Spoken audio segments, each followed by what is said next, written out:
At this point, Donald Trump has almost completely destroyed the RICO case against him in Fulton County. The Georgia Court of Appeals just disqualified Fani Willis and her office from prosecuting Donald Trump. But you gotta be careful because you can't claim victory until it's done.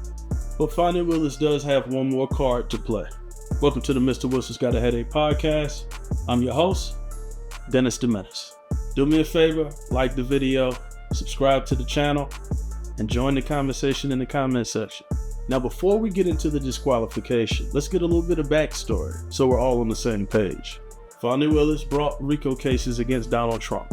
There was a lot of controversy. People thought that it was politically motivated, but the case was going on as normal until she hired Nathan Wade. The defense later found out that Nathan Wade and Fani Willis had a romantic relationship, and as a result, they claimed that that was a conflict of interest, not just because of the romantic relationship. Fani Willis was paying Nathan Wade way too much to be handling a case that most people thought he wasn't qualified for, and indirectly benefiting from the extra money. They also found out that Nathan Wade and others allegedly spoke to the Biden administration. Check this out. Nathan Wade told Congress Fulton County District Attorney Fani Willis began outreach for a Trump-related search committee prior to her taking office on January 1st, 2021, according to the transcript of the deposition conducted by the House Judiciary Committee.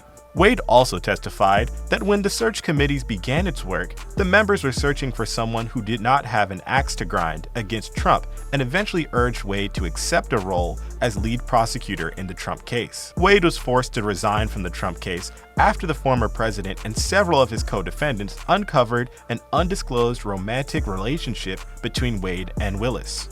The House Judiciary Committee also grilled Wade about the meetings he had with counsel in President Joe Biden's White House and with people associated with the disbanded January 6 committee. The meetings were uncovered in court filings this year, but Wade still has not disclosed details about them. The mystery surrounding Wade's talks with the federal government has invited speculation that allies of Biden and Vice President Kamala Harris were politically motivated to assist Wade. His deposition comes as part of the House Judiciary Committee Chairman Jim Jordan's year-long investigation into Willis's prosecution of Trump.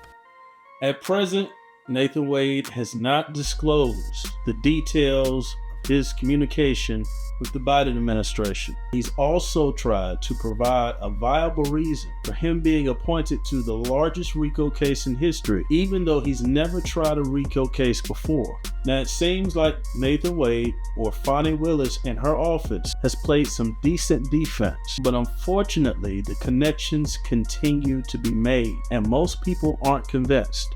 And then something happened, and it reinforced the idea that Nathan Wade may not be as honest as he wants you to believe. It also directly contradicted his sworn testimony. Nathan Wade and Fani Willis both stated that their relationship ended. I've covered this in one of my previous videos. Check this out. Do y'all remember when Fani Willis was on the stand and she was asked about her relationship with Nathan Wade? She answered by suggesting that Nathan Wade had issues keeping it up in the bedroom. I'm gonna have to say I don't believe that now. Her and Nathan Wade were seen together in another questionable situation that I believe we'll definitely be hearing about more in the future as her case against Donald Trump continues to go on. And I also believe it's gonna give the defense something else to use to maybe get the case dismissed or get her ultimately thrown off the case. Doing well, how are y'all? Excellent. Mom, Dad, who with you? Okay. Nice to meet you. So, Nice to meet you. What? So, apparently, Nice to meet you. apparently her license is suspended Nice to meet you. Okay. for something. Doesn't tell us what for or why or where, or that's something she's going to have to call DMV and find out. So, as you see, Fani Willis and Nathan Wade walk out of the car together. Nathan Wade was driving. The police officers say, "Mom, Dad," and Fani Willis responds and said, "No, he's just a friend." But considering that there are still open cases, why would you show up with Nathan Wade again? Now, if you want to see that full video, go check it out. It's on my channel. So out of nowhere, Fani Willis's daughter is pulled over for driving with a suspended license. You see in that clip Fani Willis's daughter give the officers the phone after calling her mother, and then shortly after that, Nathan Wade and Fani Willis driving up to the scene together. And that's the point. That's what brings Nathan Wade's testimony into question. It's extremely hard for me to believe that Nathan Wade and Fani Willis no longer have a relationship. As a matter of fact, at this point, he was already removed from the case, but they randomly show up together in the middle of the day after a spontaneous event. And now? And here we go. A Georgia Court of Appeals has disqualified the Fulton County DA Fani Willis from that election interference case. It's coming down right now. The case against Trump and more than a dozen others already largely stalled, as you know.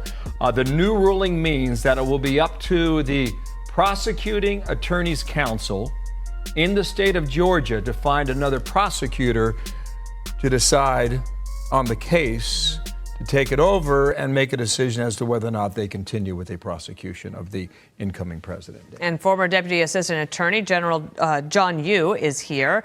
John, does this mean that this is yet another one of the cases against Trump that could go away before he's president?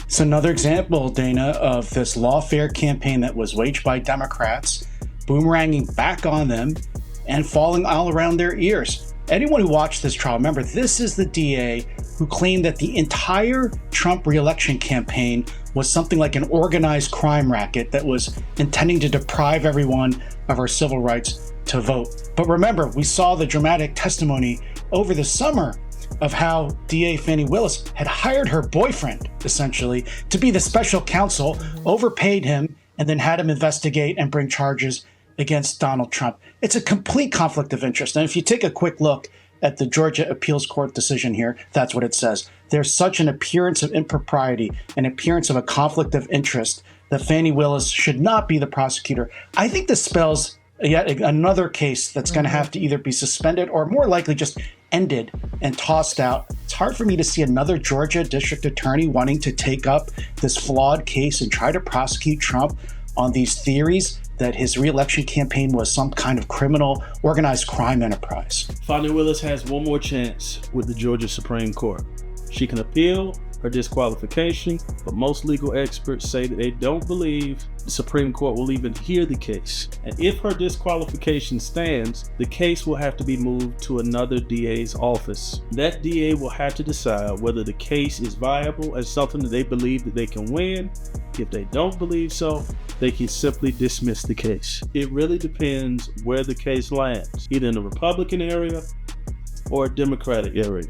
I believe that this is the beginning of the end of this RICO case against President Trump. What do you think? Do you think Fani Willis had the right to bring on these charges? Do you believe that she'll win her appeal with the Georgia Supreme Court? Do you believe it? Do you believe if she loses the appeal, another DA will see that President Trump is guilty of what he's accused of? Or do you believe the case will be dismissed? Let me know right now in the comment section. I appreciate you for joining me for this video. Make sure you like, share, and subscribe. And as always, I'll see you on the next video.